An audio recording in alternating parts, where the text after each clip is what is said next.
You have been warning at rallies recently that this election is rigged and that Hillary Clinton is in the process of trying to steal it from you.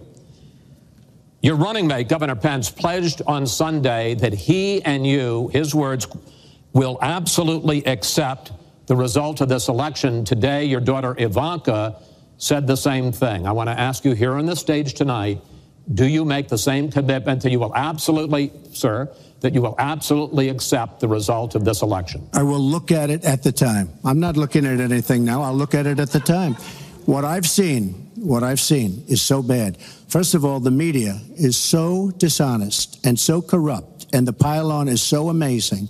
The New York Times actually wrote an article about it that they don't even care.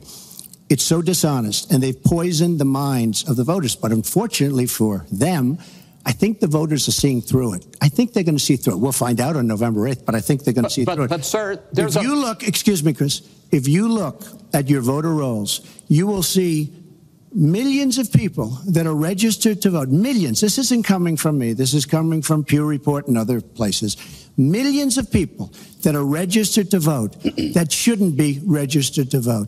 So let me just give you one other thing. So I talk about the corrupt media. I talk about the millions of people. Tell you one other thing.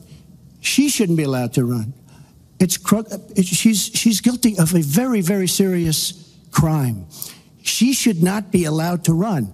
And just in that respect, I say it's rigged, because she should never have been allowed to run for the presidency based on what she did with emails and so many other things. But, sir, there is a tradition in this country. In fact, one of the prides of this country is the peaceful transition of power, and that no matter how hard fought a campaign is, that at the end of the campaign, that the loser concedes to the winner. Not saying that you're necessarily going to be the loser or the winner, but that the loser concedes to the winner and that the country comes together in part for the good of the country. Are you saying you're not prepared now to commit to that principle? What I'm saying is that I will tell you at the time. I'll keep you in suspense. Well, okay? Chris, let me respond to that, because that's horrifying.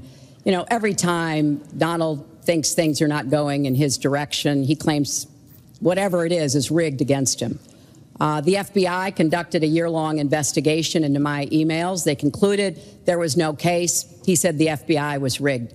He lost the Iowa caucus. He lost the Wisconsin primary. He said the Republican primary was rigged against him. Then Trump University gets sued for fraud and racketeering. He claims the court system and the federal judge is rigged against him. There was even a time when he didn't get an Emmy for his TV program 3 years in a row, and he started tweeting that the Emmys were rigged against him. Should have gotten it. This is a mindset. This is how Donald thinks. And it's funny, but it's also really troubling. Okay. You know, that is not the way our democracy works. We've been around for 240 years. We've had free and fair elections. We've accepted the outcomes when we may not have liked them.